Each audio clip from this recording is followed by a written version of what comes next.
So, for part two of mental health today, I would like to talk to you about blind spots. When we're driving in our cars, we have these little blind spots that sometimes you can't see that the vehicle is actually there on side of you. So, you literally have to turn your head to see. It's the same way when we're talking about mental health. Sometimes we have those blind spots and we just don't see it.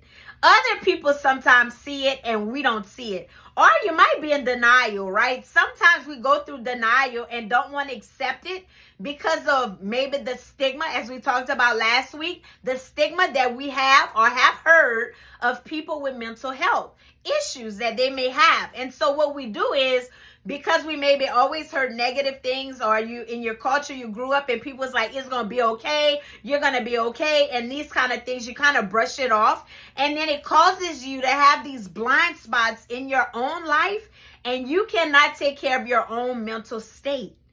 They have these actual quizzes online that you can take for free of charge. I mean, just type it in Google, and take a quiz that asks you a series of questions.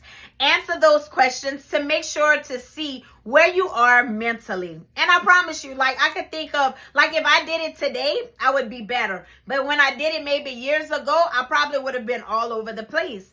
I remember having chest pains working for the state and went to the doctor concerned about it and was diagnosed with anxiety and depression. And I'm like, I'm not depressed. And she was like, anxiety and depression goes hand in hand. And sometimes that's kind of like our little, Lord, so those blind spots are kind of like, I don't want to accept this for what this is. Like depressed, anxiety, like what?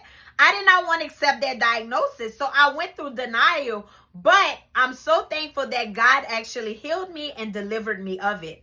When I think of even those diagnoses with mental health, a lot of times people fight them by themselves because of the negative things, or even shame sometimes, right? And not recognizing it, not being honest with yourself. If you can't be honest with you, then who can you be honest with? Okay?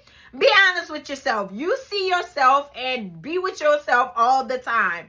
You know what you're battling. Don't be so stuck into that blind spot that you can't even recognize that you need the help.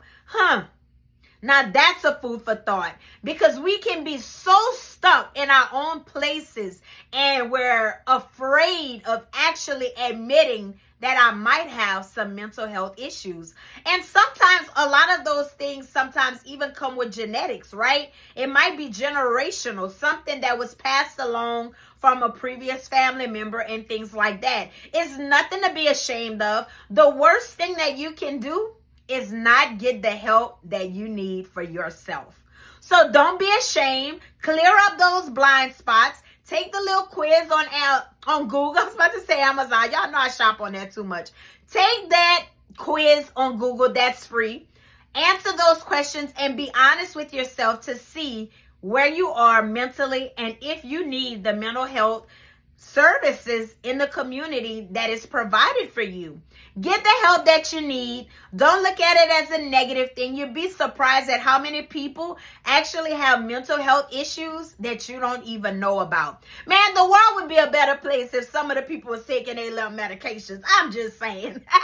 But anyway, clear up those blind spots by taking care of yourself, recognizing what you need, and have an assessment. It's not going to hurt you anything. It's not going to cost you anything if you do it free on Google.